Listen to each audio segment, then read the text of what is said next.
Speaking of not getting too negative, let's talk about IBM very quickly. New popular position for the investment committee today.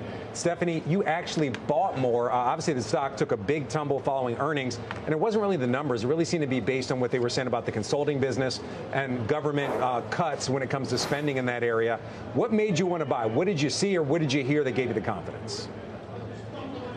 Well, I've owned this stock for a couple of years now, Frank, when no one was owning this name, and I have a lot of confidence in this management team. The CEO has done over 30-plus deals since he's been CEO, and he's transforming this company into more growthier areas. So it's not just a mainframe company anymore.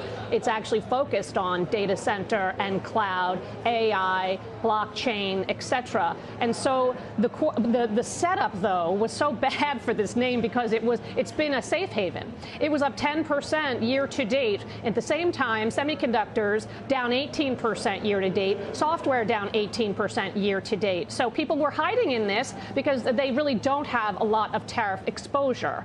The quarter itself was good, up 13%. It was the mix.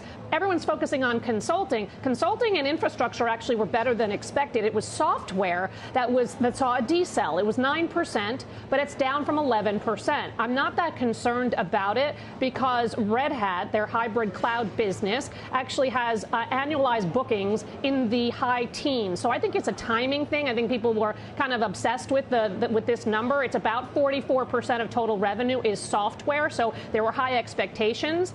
So that's why the stock fell off, right? It had to be perfect. But the margins were up 50 basis points. Free cash flow was the best it's ever seen in a first quarter in their history, and they guided free cash flow of $13.5 billion for the full year. So to me, down 7% was a gift, and so I continue to add to it. Yeah, by the way, we're showing that week-to-date chart, talking about getting very negative on a stock very quickly. Malcolm, you also added to the position. Agree with Steph's thesis, or you have one of your own? Yeah, I actually initiated my first buy of those shares into that sell-off, and I think Stephanie might have been looking at my notes with that one. I was thinking the exact same thing. Consulting revenue doesn't scare me. It actually encourages me a little bit because this is a company that grew that consulting revenue related specifically to artificial intelligence over the last 5 quarters to about $6 billion out of nowhere. And so I think if we consider what the knock-on effects of the artificial intelligence boom really is going to be away from the hyperscalers who had to build in order to get us there, and then the semiconductors and maybe the data storage companies that had to be able to create the compute and store that data. Next is companies that need someone to teach them how to actually incorporate that AI into their own companies and their own tech stacks. And I think IBM's perfectly positioned to be able to step in and fill some of that need. All right, Kevin, you actually trimmed going into earnings. What made you want to trim ahead of earnings, and now that the stock's dropped quite considerably this week, considering re-entering a position? Yeah, 100%. And Stephanie and Malcolm covered all the bull case. We still have a 4% position.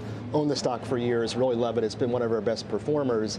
But just pure active management, position right sizing, going into earnings. The stock, we got out of it around 240. We just had too much of it. It's done too well. IBM went up. Everything else went down. And absolutely, at this point, it gives us opportunities to redeploy that capital back into it for all the reasons that were just mentioned.